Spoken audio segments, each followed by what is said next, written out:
أعوذ بالله من الشيطان الرجيم بسم الله الرحمن الرحيم الحمد لله رب العالمين الرحمن الرحيم مالك يوم الدين إياك نعبد وإياك نستعين اهدنا الصراط المستقيم صراط الذين أنعمت عليهم غير المغضوب عليهم ولا الضالين.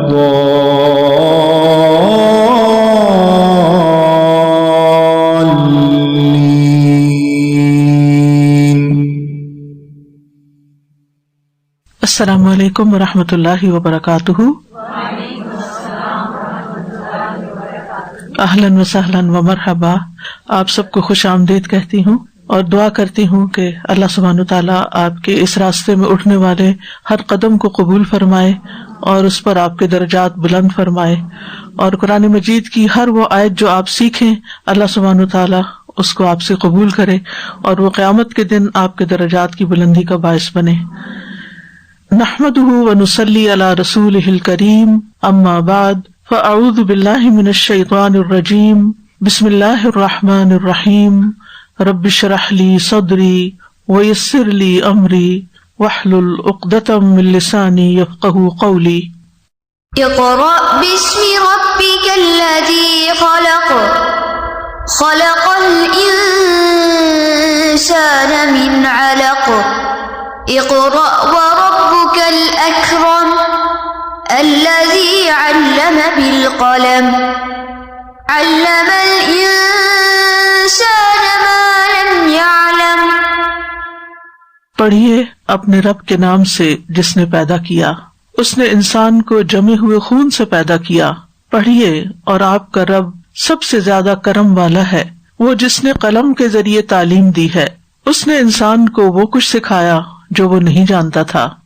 الحمد للہ رب العالمین الرحمن الرحیم مالک یوم الدین. الحمد للہ الذی علم بالقلم علم الانسان ما لم يعلم. الحمد للہ الذی ہدانا لنور الاسلام وارشدنا لطریق العلم والایمان. الحمد للہ حمدا کثیرا طیبا مبارکا فیہ کما یحب ربنا ویرضی. سب تعریف اللہ کے لیے ہے جو تمام جہانوں کا رب ہے. وہ بڑا مہربان نہایت رحم کرنے والا ہے، بدلے کے دن کا مالک ہے. سب تعریف اسی اللہ کے لیے ہے جس نے قلم کے ساتھ لکھنا سکھایا اور انسان کو وہ کچھ سکھایا جو وہ جانتا نہیں تھا. سب تعریف اللہ کے لیے ہے جس نے ہمیں اسلام کے نور کی طرف ہدایت عطا کی اور علم اور ایمان کے راستے کی طرف ہماری رہنمائی کی. سب تعریف اللہ کے لیے ہے، بہت زیادہ تعریف، پاکیزہ اور بابرکت تعریف، جیسے ہمارا رب پسند کرے اور اس سے راضی ہو جائے.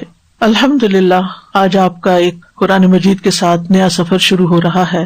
اللہ سبحانہ تعالیٰ سے دعا ہے کہ اللہ تعالیٰ اس کو بہترین طریقے سے پایا تکمیل تک پہنچائے. اس علم کے لیے نکلنے والوں کو نبی صلی اللہ علیہ وسلم کی وصیت کے مطابق خوش آمدید کہا جاتا ہے. رسول اللہ صلی اللہ علیہ وسلم نے فرمایا، جب لوگ تمہارے پاس علم کی تلاش میں آئیں گے اور تم انہیں دیکھو گے تو کہنا مرحبا، ویلکم، مرحبا، خوش آمدید ان کو جن کے حق میں اللہ کے رسول نے وصیت کی تھی صلی اللہ علیہ وسلم.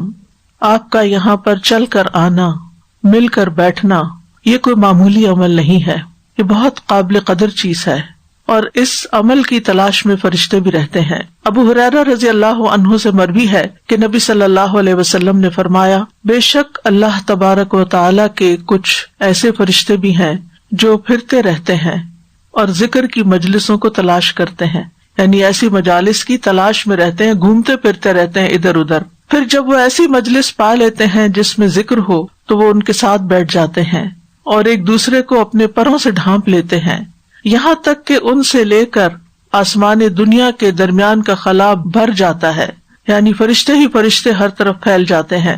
پھر جب وہ متفرق ہو جاتے ہیں، یعنی ایسی جماعت جب الگ ہوتی ہے، بکھر جاتی ہے اور فرشتے آسمان کی طرف چڑھتے ہیں، تو اللہ عز و جل ان سے پوچھتا ہے، حالانکہ وہ خود بھی بخوبی جانتا ہے، وہ پوچھتا ہے کہ تم کہاں سے آئے ہو، یعنی ان فرشتوں سے پوچھتا ہے کہ تم کہاں سے آئے ہو، تو وہ عرض کرتے ہیں کہ ہم زمین میں تیرے بندوں کے پاس سے آئے ہیں جو تیری تسبیح کرتے ہیں، تیری تکبیر بیان کرتے ہیں، تیری تحلیل اور تیری تعریف کرتے ہیں اور تجھ سے سوال کرنے میں مشغول تھے۔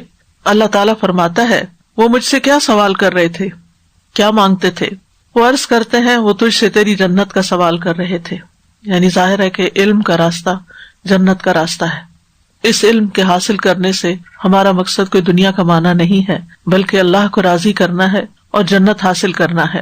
اللہ فرماتا ہے کیا انہوں نے میری جنت کو دیکھا ہے؟ وہ عرض کرتے ہیں نہیں ہے میرے رب۔ اللہ فرماتا ہے اگر وہ میری جنت کو دیکھ لیتے تو ان کی کیا کیفیت ہوتی؟ وہ عرض کرتے ہیں اور وہ تجھ سے پناہ بھی مانگ رہے تھے۔ اللہ فرماتا ہے وہ مجھ سے کس چیز کی پناہ مانگ رہے تھے؟ فرشتے عرض کرتے ہیں اے رب تیری جہنم سے۔ اللہ فرماتا ہے کیا انہوں نے میری جہنم کو دیکھا ہے؟ وہ عرض کرتے ہیں نہیں۔ اللہ فرماتا ہے اگر وہ میری جہنم کو دیکھ لیتے تو ان کی کیا کیفیت ہوتی؟ یعنی امیجن کرے اگر بھڑکتی آگ کا وہ بہت بڑا گڑھا سامنے نظر آئے تو ہم سب کیا چاہیں؟ فرشتے عرض کرتے ہیں کہ وہ تجھ سے مغفرت بھی مانگ رہے تھے، تو اللہ تعالیٰ فرماتے ہیں یقیناً میں نے انہیں بخش دیا اور انہوں نے جو مانگا میں نے عطا کر دیا، یعنی جس مقصد کے لیے نکلے ہیں وہ مقصد ان کا پورا ہو جائے گا، اور جس چیز سے انہوں نے پناہ مانگی میں نے انہیں پناہ دے دی۔ رسول اللہ صلی اللہ علیہ وسلم نے فرمایا وہ فرشتے کہتے ہیں اے رب ان میں فلاں سخت گناہگار بندہ بھی موجود تھا، یعنی ایک ایسا شخص بھی آ گیا تھا جو بہت ہی گناہگار تھا، وہ وہاں سے گزرتے ہوئے ان کے ساتھ بیٹھ گیا تھا۔ آپ صلی اللہ علیہ وسلم نے فرمایا تو اللہ تعالیٰ ارشاد فرماتے ہیں میں نے اس کو بھی بخش دیا۔ یہ ایسے لوگ ہیں کہ ان کی وجہ سے ان کے ساتھ بیٹھنے والا بھی محروم نہیں رہتا، یعنی ایسی مجالس جس میں اللہ تعالیٰ کا ذکر ہوتا ہے، جس میں اللہ تعالیٰ کا قرآن مجید پڑھا جاتا ہے، جس میں قرآن مجید سیکھا اور سکھایا جاتا ہے، اللہ کو یاد کیا جاتا ہے، ایسی مجالس میں شرکت بخشش کا سبب بنتی ہے۔ اور انسان کو کبھی یہ نہیں سوچنا چاہیے کہ میں نے تو زندگی میں بہت گناہ کیے ہیں، اللہ تعالیٰ کو بہت ناراض کیا ہے لہٰذا میری تو بخشش نہیں ہو سکتی۔ نہیں، اللہ سبحانہ وتعالیٰ کی بخشش بہت وسیع ہے اور ہمیں اللہ تعالیٰ کی توفیق سے ہی ایسے کاموں میں شرکت کا موقع ملتا ہے کہ جس سے اس کی بخشش حاصل ہو جائے۔ اسی لیے آتا ہے کہ وَمَن يُرِدِ اللَّهُ بِهِ خَيْرًا يُفَقِّهْهُ فِي الدِّينِ، کہ اللہ تعالیٰ جس کے ساتھ بھلائی کا ارادہ کرتا ہے اس کو دین کی سمجھ عطا کر دیتا ہے۔ دین کی سمجھ میں قرآن مجید کی سمجھ بوجھ حاصل کرنا، قرآن مجید کو براہ راست پڑھنا، اس پر غور و فکر کرنا اور اس کو اپنے عمل کے لیے مشعل راہ بنانا ایک نہایت عظیم کام ہے۔ اس سے بے شمار فائدے انسان کو حاصل ہوتے ہیں، لہٰذا ہم سب کے لیے ضروری ہے کہ ہم قرآن مجید کو سمجھنے اور بار بار سمجھنے کی پوری کوشش کرتے رہیں۔ اللہ سبحانہ تعالیٰ کا ارشاد ہے، سورۃ یونس کی آیت ہے یا ایھا الناس قد جاءتکم موعظۃ من ربکم وشفاء لما فی الصدور وہدی ورحمۃ للمؤمنین قل بفضل اللہ وبرحمتہ فبذلك فليفرحوا هو خیر مما یجمعون۔ اے لوگو، بے شک تمہارے پاس تمہارے رب کی طرف سے عظیم نصیحت اور اس کے لیے سراسر شفا جو سینوں میں ہے، یعنی یہ قرآن مجید تمہارے لیے عظیم نصیحت بھی ہے، سب سے بڑی نصیحت۔ نصیحت کرنے والے کسی بھی بات سے جو نصیحت کریں ان سب سے بڑی نصیحت وہ ہے جو اللہ تعالیٰ کی طرف سے ہمارے پاس آئی ہے، اور جو سینوں میں ہے، جو غم، دکھ، تکلیف، بیماری، پریشانی اور پھر کسی بھی قسم کے دین کے بارے میں، اللہ سبحانہ تعالیٰ کے بارے میں کوئی ڈاؤٹس، کوئی کسی قسم کی بے یقینی ان سب چیزوں کو دور کرنے والی ہے۔ آج آپ دیکھیں کہ کووڈ کے بعد کا جو دور شروع ہوا ہے اس میں بے شمار لوگ بہت سی ایسی کنڈیشنز کا شکار ہو گئے ہیں کہ جس میں دلوں کے اندر ایک بے چینی، ایک پریشانی، ایک عجیب سا خوف اور فکر ہے۔ قرآن مجید اس کا علاج ہے، قرآن مجید شفا ہے۔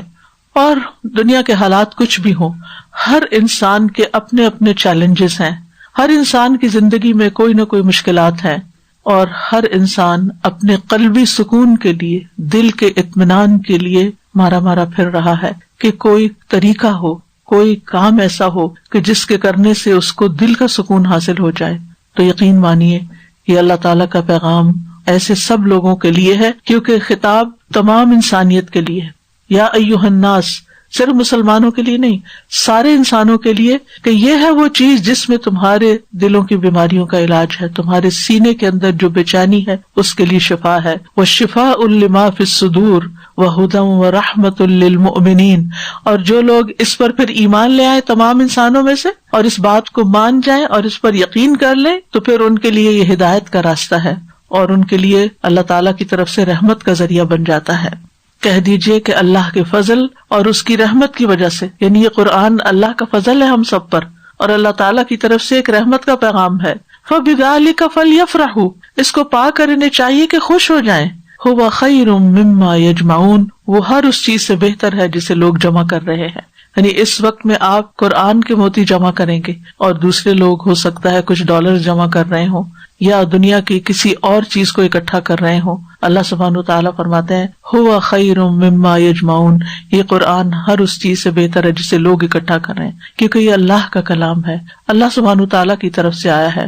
کون ہے وہ اللہ جس نے مجھے اور آپ کو پیدا کیا ہے، جو ہمیں رزق دیتا ہے اور جس کی طرف ہمیں واپس لوٹ کر جانا ہے۔ اور پھر پڑھنے کو تو ہم گھر بیٹھ کر بھی تلاوت کر سکتے ہیں، پڑھنے کو تو ہم گھر میں بھی کوئی آڈیو لگا کر سن سکتے ہیں، لیکن اس کام کے لیے نکلنا اور ایسی مجلس میں شریک ہونا بذات خود رحمت اور سکینت کا باعث ہے۔ حدیث میں آتا ہے، صحیح مسلم کی حدیث ہے، رسول اللہ صلی اللہ علیہ وسلم نے فرمایا، جو لوگ اللہ کے گھروں میں سے کسی گھر میں اللہ کی کتاب کی تلاوت کرتے ہیں، یعنی اللہ کی کتاب کو پڑھتے ہیں، اور تلاوت کا مطلب صرف ریسیٹیشن نہیں ہوتا بلکہ سمجھ کر پڑھنا بھی اس کا معنی کیا جاتا ہے، اور اس کی باہم تعلیم میں مصروف ہوتے ہیں، یعنی ایک دوسرے کو سیکھتے سکھاتے ہیں، ان پر سکینت نازل ہوتی ہے۔ یعنی اس قرآن کا پڑھنا، سیکھنا، سکھانا سکون حاصل کرنے کا ذریعہ ہے، رحمت انہیں ڈھانپ لیتی ہے، فرشتے انہیں گھیر لیتے ہیں، اور اللہ ان کا ذکر یعنی ایسے لوگوں کا ذکر اپنے پاس موجود فرشتوں میں کرتے ہیں کہ دیکھو زمین کے فلاں حصے پر، فلاں جگہ پر یہ لوگ صرف میری کتاب کو سیکھنے کے لیے اکٹھے ہوئے ہیں۔ قرآن مجید کا علم سب سے اشرف علم ہے، سب سے اعلیٰ علم ہے، کیونکہ یہ اللہ کی کتاب کا علم ہے، یہ کسی انسان کی لکھی ہوئی کتاب نہیں ہے، یہ اللہ کا کلام ہے، اللہ سبحانہ تعالیٰ کی طرف سے آیا ہے۔ وَإِنَّهُ لَتَنزِيلُ رَبِّ الْعَالَمِينَ نَزَلَ بِهِ الرُّوحُ الْأَمِينُ عَلَى قَلْبِكَ لِتَكُونَ مِنَ الْمُنذِرِينَ، اور بے شک یقیناً یہ رب العالمین کا نازل کرتا ہے، یعنی جو سارے جہانوں کا رب ہے۔ جب ہم سارے جہانوں کی بات کرتے ہیں نا تو ہم بعض اوقات سوچتے ہیں کہ اچھا کچھ اور جہان بھی ہوں گے اس کے علاوہ، لیکن ہمیں کچھ آئیڈیا نہیں ہوتا کہ وہ جہان کتنے ہیں۔ ابھی ریسنٹلی یہ مے کی ریسرچ ہے، میں پڑھ رہی تھی کہ اس وقت جو اسپیس سائنسز ہیں اس میں جو لوگ مختلف چیزیں ڈسکور کر رہے ہیں، انہوں نے یہ ڈسکور کیا ہے کہ ہماری زمین جیسی تقریباً 1 بلین زمینیں اس گیلیکسی میں ہیں، صرف ہماری گیلیکسی میں اس سائز کی، اس قسم کی 1 بلین۔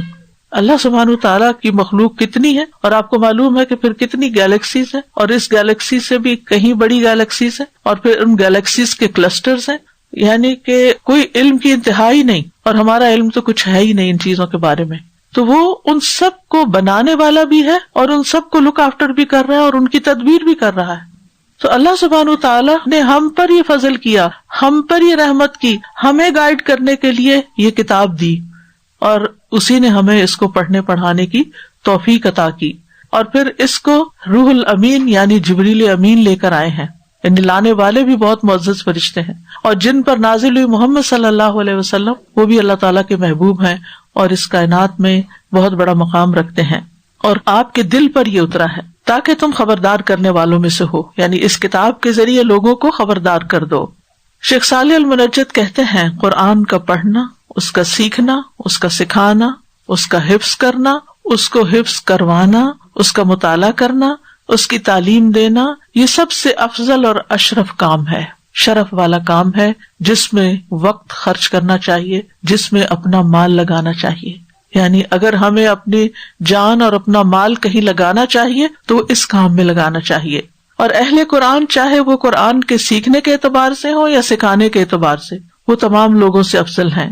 اور قرآن کو حفظ کرنے کی صورت میں، اس کا مطالعہ کرنے کی صورت میں، اس کا فہم حاصل کرنے کی صورت میں جو لوگ قرآن میں مصروف ہوتے ہیں ان کو اہل اللہ اور اللہ کے خاص بندے شمار کیا جاتا ہے، جیسے کہ حدیث میں بھی آتا ہے، مسند احمد کی روایت ہے، رسول اللہ صلی اللہ علیہ وسلم نے فرمایا، بے شک لوگوں میں سے کچھ اہل اللہ ہوتے ہیں، یعنی اللہ کے خاص بندے ہوتے ہیں۔ آپ سے پوچھا گیا ان میں سے کون لوگ ایسے ہوتے ہیں؟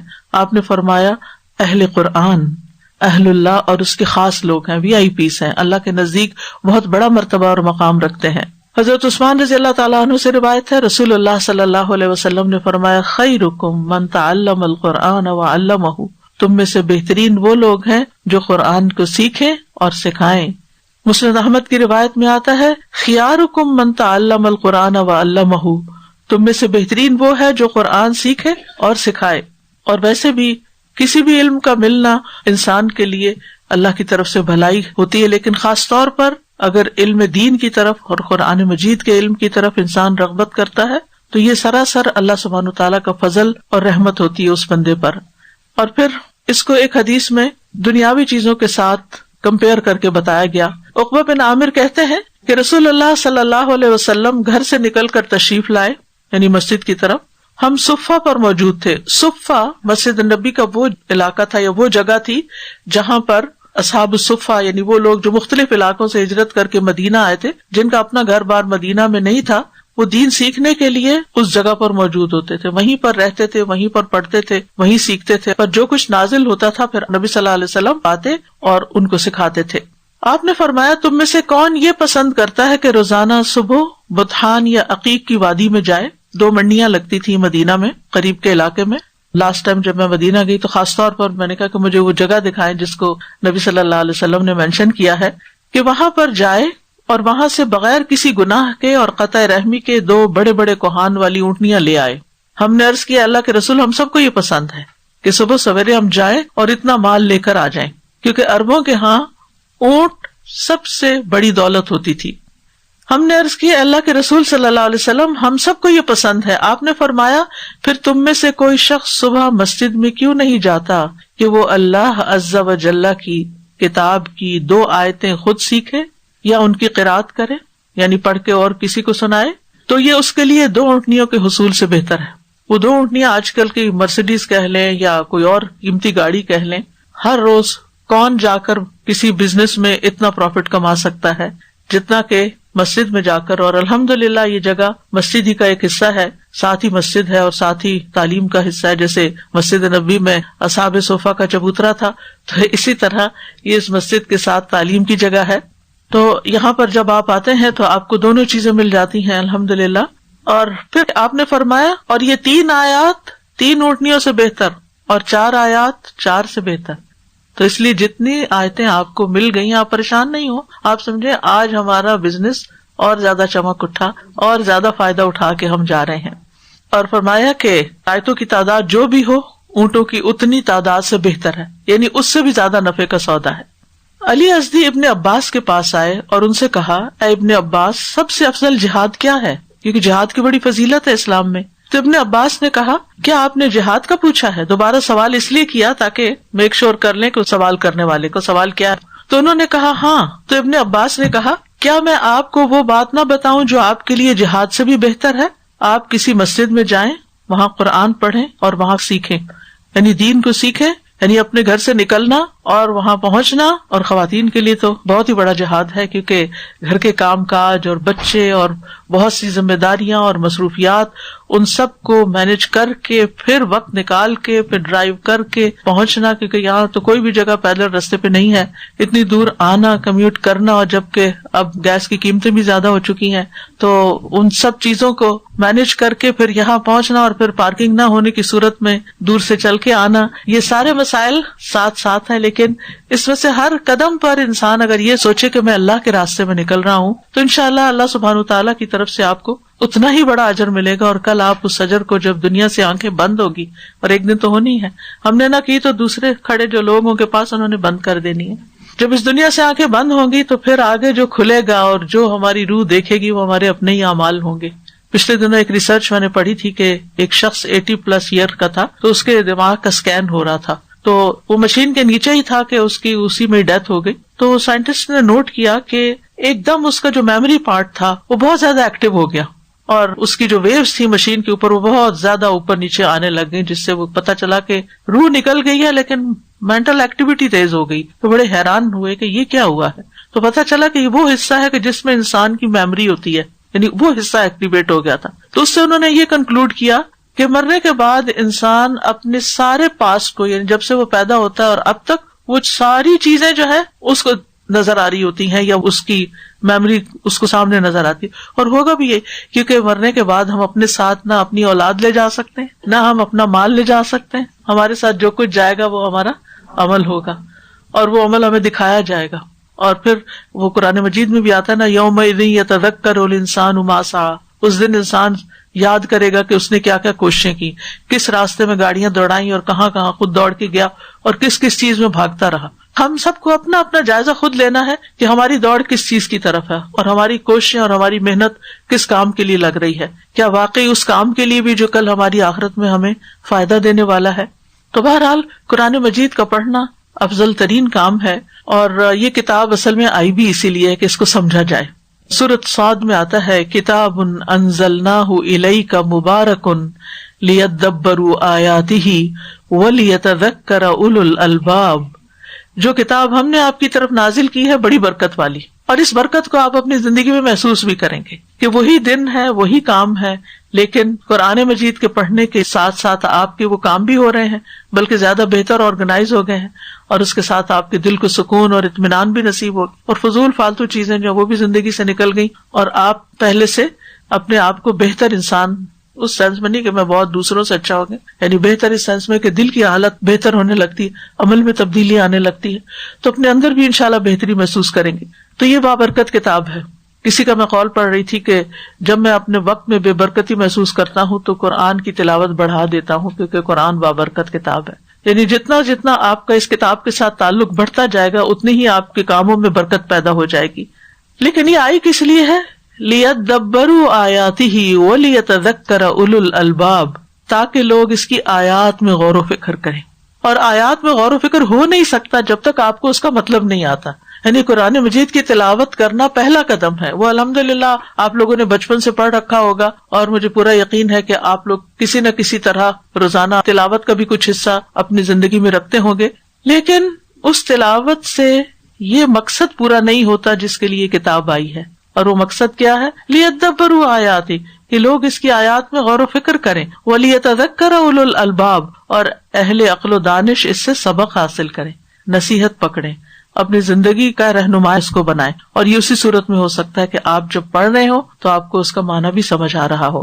حسن بصری کہتے ہیں، قرآن اس لیے نازل کیا گیا تاکہ اس پر غور و فکر کیا جائے اور اس پر عمل کیا جائے، لیکن لوگوں نے محض اس کی تلاوت کو اپنا عمل بنا لیا. وہ سمجھتے ہیں کہ صرف تلاوت کر لیتے ہیں تو مقصد پورا ہو جاتا ہے، جبکہ اس سے مقصد پورا نہیں ہوتا. ابن قیم کہتے ہیں کہ جہاں تک قرآن میں غور و فکر کرنے کا سوال ہے تو اس سے مراد ہے کہ دل کی نگاہوں کو اس کے معنی کے اوپر خوب گاڑ دینا. یعنی آپ سبق یاد کریں گے، لفظی ترجمہ یاد کریں گے، اس کے ورڈ انالیسس کو دیکھیں گے، اس کی اوریجن کو دیکھیں گے، اس کی پلیسمنٹ کو دیکھیں گے، اس کو سمجھیں گے، آپ کو ترجمہ آ جائے گا، آپ کو تفسیر آ جائے گی. لیکن اصل مقصد پھر بھی کیا ہے کہ اپنے دل کی آنکھیں کھول کر کہنا کہ یہ کتاب مجھ سے کہہ کیا رہی ہے، اس آیت میں میرے لیے کیا سبق ہے. اور اس کے سمجھنے میں اپنی تمام فکر کو یکجا کرنا. یہ نہیں کہ دماغ کہیں اور بھٹک رہا ہے اور ہم اس کو بس صرف رٹا لگا رہے ہیں. قرآن کے نازل ہونے کا یہی مقصد ہے, محض تلاوت مقصد نہیں ہے جو فہم اور تدبر کے بغیر ہو. اور یہ کام جو ہے یعنی قرآن کو سیکھنے کا, سمجھنے کا مشکل نہیں ہے اگر آپ کچھ بھی اپنا وقت اور محنت اس پہ لگائیں. شروع میں ہر کام مشکل لگتا ہے, لیکن آہستہ آہستہ ان مع العسر یسرا, تنگی کے ساتھ آسانی بھی ہو جاتی ہے. ریپیٹیشن کے ساتھ آپ دیکھیں گے کہ چند ہی دنوں میں صرف چند نئے لفظ رہ جائیں گے آپ کے سیکھنے کے, اور آپ باقی سمجھ جائیں گے آسانی سے. اللہ تعالیٰ فرماتے ہیں وَلَقَدْ يَسَّرْنَا الْقُرْآنَ لِلذِّكْرِ فَهَلْ مِن مُدَّكِرٍ, اور بلا شبہ یقیناً ہم نے قرآن کو نصیحت کے لیے آسان کر دیا, تو کیا ہے کوئی نصیحت حاصل کرنے والا. اور یہ آیت ایک دفعہ نہیں, ریپیٹڈلی سورۃ القمر میں اللہ سبحانہ وتعالیٰ ہمیں بار بار سناتے ہیں کہ ہم نے قرآن کو نصیحت کے لیے آسان کر دیا. ہے کوئی جو نصیحت حاصل کرے؟ تو ہمارا جواب کیا ہونا چاہیے کہ ہاں اے اللہ میں حاضر ہوں, لبیک, میں اس کو سیکھنے اور اس سے سبق لینے کو تیار ہوں. پھر اسی طرح اللہ سبحانہ وتعالیٰ ایک اور جگہ پر فرماتے ہیں افلا یتدبرون القرآن ام علی قلوب اقفالها, کیا یہ لوگ قرآن میں غور و فکر نہیں کرتے, تدبر نہیں کرتے؟ کیا ان کے دلوں پر تالے لگے ہوئے ہیں؟ یعنی قرآن کے لیے دل کے تالے نہیں کھولیں گے, قرآن کے لیے دل کو حاضر نہیں کریں گے. یعنی اگر ہم اپنے دل میں ہر بات کو جگہ دیے ہوئے ہیں اور ہر بات کو بہت اچھی بھی نہیں, کہ کسی نے ہرٹ کر دیا تو وہ سوچے جا رہے ہیں, کسی چیز کی ضرورت ہے تو وہ سوچے جا رہے ہیں, کسی کی فکر پریشانی تو وہ سوچے جا رہے ہیں, ان چیزوں نے جگہ گھیر لی ہے, اور جو اصل چیز جس کو دل میں ہونا چاہیے تھا وہ دل میں نہیں ہے. تو ہونا کیا چاہیے کہ ہم بیکار چیزوں کو دل سے باہر نکالیں اور اچھی چیز کو دل میں ڈالیں, اس کے لیے دروازہ کھولیں. اور جتنا جتنا آپ قرآن مجید شوق سے سیکھیں گے, محبت سے سیکھیں گے, توجہ سے سیکھیں گے, انشاءاللہ دل کے اندر سے ہر طرح کی بیکار چیزیں اور خواہشات اور فضولیات جو ہے وہ نکلنا شروع ہو جائیں گی. اور انشاءاللہ اللہ تعالیٰ آپ کے لیے ضرور آسانی کرے گا, کیونکہ اللہ تعالیٰ نے اس کا وعدہ کیا ہے کہ وَلَقَدْ يَسَّرْنَا الْقُرْآنَ لِلذِّكْرِ فَهَلْ مِن مُدَّكِرٍ. ابن کثیر کہتے ہیں کہ جو اس قرآن کو پڑھنے سیکھنے کا ارادہ کر لیتا ہے, اللہ تعالیٰ نے اس کے لیے اس کے الفاظ کو بھی آسان بنایا, اس کے معنی کو بھی آسان بنایا, تاکہ لوگ اس سے نصیحت حاصل کر سکیں. تو اصل چیز ہے ارادہ اور نیت کہ ہم کیا چاہتے ہیں. ابن رجب کہتے ہیں نفلی اعمال میں سے عظیم عمل جس کے ذریعے سے انسان اللہ تعالیٰ کا تقرب حاصل کر سکتا ہے وہ قرآن کی کثرت سے تلاوت کرنا ہے, اس کو خوب غور و فکر تدبر کے ساتھ سمجھ کر سننا ہے. یعنی آپ انشاءاللہ لسننگ بھی کریں گے, کچھ لسننگ آپ کو کلاس میں بھی کروائی جائے گی, اور اس کے علاوہ گھر میں بھی اگر آپ اس کو ریپیٹڈلی سن سکیں تو بہت اچھا ہوگا. اس سے آپ کے اندر غور و فکر کی صلاحیت زیادہ آئے گی, کیونکہ کچھ چیزیں پڑھ کر آتی, کچھ چیزیں سمجھ کر انسان کے دل میں آتی, اور کچھ چیزیں صرف سن کر. جب میں تفسیر کی تیاری کرتی ہوں تو پڑھنے کے ساتھ میں سنتی ضرور ہوں, کیونکہ پڑھ کر ایک طریقے سے ایک چیز سمجھ آتی ہے, لیکن جب میں سنتی ہوں تو دل پہ عجب سا اثر ہوتا ہے اور ایک نئے معنی کھل جاتے ہیں. تو اس لیے آپ بھی یہ ہیبٹ ضرور بنائیے گا کہ اس کی لسننگ بھی کرنی ہے, اور لسننگ بھی ایکولی ثواب کا کام ہے اگر آپ توجہ سے لسننگ کر رہے ہوں. خباب بن ارت نے کسی آدمی سے کہا, خباب بن ارت مشہور صحابی ہیں, انہوں نے ابتدائی اسلام میں اسلام قبول کیا تھا, ابتدائی زمانے میں, اور اسلام قبول کرنے والوں میں ان کا 6 نمبر ہے. انہیں زمانے جاہلیت میں غلام بنا کر مکہ میں فروخت کر دیا گیا تھا, اور جب اسلام آیا تو ان پر بہت ظلم ڈھائے گئے تھے. مشرکین انہیں آگ کے الاؤ میں پھینک دیتے تھے, حتیٰ کہ ان کے جسم کی چربی نکل کر آگ ٹھنڈی کر دیتی تھی, لیکن یہ کلمہ کفر زبان سے نہیں نکالتے تھے. انہوں نے مدینہ میں بھی ہجرت کی تھی اور تمام غزوات میں شریک ہوئے تھے, اور انہوں نے 37 ہجری میں کوفہ میں وفات پائی تھی. بہرحال یہ کہتے ہیں جتنی تمہاری استطاعت ہے اللہ کا قرب حاصل کرو, یعنی جتنا کر سکتے ہو اللہ کے قریب ہو جاؤ. خوب جان لو کہ تم ہرگز کسی بھی چیز کے ساتھ اس کا قرب حاصل نہیں کر سکتے جو اس کو اس کے کلام سے زیادہ پیاری ہو. یعنی اللہ سبحانہ تعالیٰ کو اپنے کلام سے بہت محبت ہے, لہٰذا جو لوگ اس کے کلام کو پڑھیں گے اور اس کے ذریعے اللہ کا قرب حاصل کریں گے وہ سب سے آگے ہو جائیں گے. یعنی یہ سب سے بہترین ذریعہ ہے اللہ تعالیٰ کا قرب پانے کا. اسی طرح فرشتوں کی محبت پانے کا ذریعہ ہے قرآن کا پڑھنا. زر بن حبیش کہتے ہیں میں صفوان بن اسال کی خدمت میں حاضر ہوا, انہوں نے فرمایا کیسے آئے؟ میں نے کہا علم حاصل کرنے کے لیے. انہوں نے کہا میں نے رسول اللہ صلی اللہ علیہ وسلم کو یہ فرماتے ہوئے سنا, جو شخص بھی علم کی طلب میں اپنے گھر سے نکلے فرشتے اس کے اس عمل کو پسند کرنے کی وجہ سے اس کے لیے اپنے پر پھیلا دیتے ہیں, یعنی اس کے لیے خوش ہوتے ہیں اور اس کو ایک طرح سے ویلکم کرتے ہیں. پھر اب نوٹ کرتے جائیے کہ کیا کیا فائدے ہیں قرآن کے پڑھنے کے. شفا ہے، رحمت ہے، اللہ کی محبت اور اللہ تعالیٰ کا قرب پانے کا ذریعہ ہے، فرشتوں کی محبت حاصل ہوتی ہے، فرشتوں کی معیت ملتی ہے. پھر تمام مخلوق طالب علم کے لیے بخشش کی دعائیں مانگتی ہے. یعنی ہم سب کو فکر کس بات کی کہ اللہ ہمارے گناہوں پہ تو ہمیں نہ پکڑنا، اسی بات کی فکر آتی ہے نا. یعنی آخرت کے بارے میں سوچتے ہیں، موت کے بارے میں سوچتے ہیں، یہی فکر لگتی ہے کہ یا رب ہمارے گناہوں پہ نہ پکڑنا ہمیں، کیونکہ ہمیں احساس ہے، ہمیں اندازہ ہے، ہم انسان ہیں، ہم کمزور ہیں، ہم سے غلطیاں ہوتی ہیں، اور بعض اوقات منہ سے کوئی ایسی بات نکل جاتی ہے ہمیں پتہ بھی نہیں ہوتا، پتہ نہیں اللہ تعالیٰ اس پہ ناراض ہے، یہ کیا ہے. تو دل کو یہ فکر ہمیشہ رہتی ہے. لہٰذا ہمیں بخشش کی دعا اپنے لیے خود بھی مانگنی چاہیے، اور اس کے علاوہ ہم سب ایک دوسرے کے لیے بھی مانگیں. اور پھر یہ کہ فرشتے بخشش کی دعائیں کرتے ہیں، اور نہ صرف فرشتے بلکہ ساری مخلوق. رسول اللہ صلی اللہ علیہ وسلم نے فرمایا علم والوں کے لیے تمام مخلوق بخشش کی دعا کرتی ہے، حتیٰ کہ سمندر میں مچھلیاں بھی. یعنی صاحب علم آسمان اور زمین میں محبوب ہوتا ہے، سب اس سے محبت کرتے ہیں، اللہ اس سے محبت کرتا ہے، مخلوق بھی اس سے محبت کرتی ہے. پھر اسی طرح قرآن مجید کی بدولت ہی ہدایت بھی ملتی ہے. ابھی میں آپ سے پوچھوں گی کہ کیا کیا فائدے ہیں قرآن پڑھنے کے، ٹھیک ہے، تو دیکھتی ہوں کتنا یاد رکھتے ہیں. تو قرآن مجید کی بدولت ہدایت بھی ملتی ہے، اور خود قرآن کہتا ہے ان ھذا القرآن یہدی للتی ہی اقوم، بے شک یہ قرآن وہ راہ دکھاتا ہے جو سب سے سیدھا ہے، وہ راستہ بتاتا ہے جو سب سے سیدھا ہے، جو سب سے صحیح چیز ہے، جو ہمیں اللہ سے ملانے والا ہے. زید بن ارقم کہتے ہیں نبی صلی اللہ علیہ وسلم نے فرمایا اللہ عز و جل کی کتاب ہی اللہ کی رسی ہے، جو اس کی پیروی کرے گا وہ ہدایت پائے گا، اور جو اسے چھوڑ دے گا وہ گمراہی پر رہے گا. جو اس رسی کو چھوڑ دے گا گمراہ ہو جائے گا. اور ایک اور روایت میں آتا ہے کہ اس رسی کا ایک سرا اللہ کے ہاتھ میں ہے اور ایک بندے کے. یعنی اگر آپ اللہ سبحانہ وتعالیٰ سے جڑنا چاہتے ہیں تو قرآن کو پکڑ لیجئے، اس رسی کو پکڑ لیجئے. کعب کہتے ہیں قرآن کو لازم پکڑو، کیونکہ وہ عقل کی تیزی، حکمت کی روشنی اور علم کا سرچشمہ ہے، اور رحمان کی طرف سے نازل ہونے والی کتابوں میں سب سے نئی کتاب ہے. اللہ نے تورات میں یہ بات فرمائی کہ اے محمد صلی اللہ علیہ وسلم، میں تم پر جدید تورات نازل کروں گا جو نابینا آنکھوں، بہرے کانوں اور غفلت میں پڑے ہوئے دلوں کو کھول دے گی. یعنی آنکھوں کے پردے بھی ہٹ جائیں گے، بصیرت حاصل ہوگی، پرسپیکٹو بالکل چینج ہو جائے گا دنیا کے بارے میں، لوگوں کے بارے میں، مال کے بارے میں، اولاد کے بارے میں. اور اسی طرح بہرے کان جو ہیں وہ بھی کھل جائیں گے، یعنی جو چیزیں نصیحتیں اثر نہیں کرتی وہ بھی اندر آنے لگیں گی، یعنی انسان کی عقل جاگ جائے گی، اور غفلت میں پڑے ہوئے دلوں کو کھول دے گی. محمد بن کعب کہتے ہیں جو قرآن پڑھتا رہتا ہے وہ عقل سے سرفراز رہتا ہے، چاہے وہ 100 سال کی عمر تک پہنچ جائے. اور اس کی جیتی جاگتی مثال ہماری ایک پیاری بہن ارشاد آپا، ان کی والدہ ہیں جو اس وقت 100 سال کی عمر کی ہیں، اور بالکل صحیح عقل ہے ہر بات، اور کھانا پینا اور کسی میڈیکیشن پر نہیں ہے. اور ان کا روٹین کیا ہے؟ روٹین یہ ہے کہ صبح اپنے نماز وغیرہ سے فارغ ہونے کے بعد، اشراق پڑھنے کے بعد سے جو قرآن پڑھنا شروع کرتی ہیں، ظہر تک قرآن پڑھتی رہتی ہیں. سورۃ البقرہ ان کی پوری ہو جاتی ہے. یعنی کوئی اینک نہیں لگی ہوئی، کچھ نہیں، حواس ٹھیک ہے، کھانا پینا ٹھیک ہے، کسی میڈیکیشن پر نہیں ہے. یہ معجزہ نہیں؟ اللہ تعالیٰ دنیا میں ہمیں دکھاتا ہے ایسے لوگ. شرط یہ ہے کہ اخلاص کے ساتھ بس اللہ کے لیے انسان اپنے وقت کو لگائے اور اس قرآن کی قدر جانے.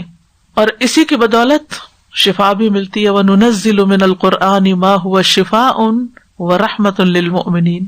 اور ہم قرآن میں جو کچھ نازل کرتے ہیں وہ مومنوں کے لیے تو شفا اور رحمت ہے. وَلَا يَزِيدُ الظَّالِمِينَ إِلَّا خَسَارًا. مگر ظالموں کے خسارے میں اضافہ کرتا ہے. یعنی ایک طرف قرآن فائدہ دیتا ہے، اور جو لوگ اس پہ ظلم کرتے، اس کی قدر نہیں کرتے، جو اس کا حق نہیں دیتے، پھر ان کے لیے نقصان ہی نقصان ہے. تو قرآن میں 3 طرح سے شفا ہے. ایک تو یہ کہ گمراہی سے شفا ہے ہدایت پا کر، یعنی گمراہی میں انسان شک و شبہ اور کنفیوژن کا شکار رہتا ہے تو قرآن اس کو روشنی عطا کرتا ہے. دوسرا یہ بیماری سے شفا ہے، اور یہ بیماریاں روحانی بھی ہو سکتی ہیں، جسمانی بھی ہو سکتی ہیں. اور تیسرا یہ کہ اس میں فرائض اور احکام کو معلوم کرنے کے بارے میں شفا ہے، ہر چیز کی وضاحت ہے، کیونکہ انسان کے ذہنوں میں سوال ہوتے ہیں.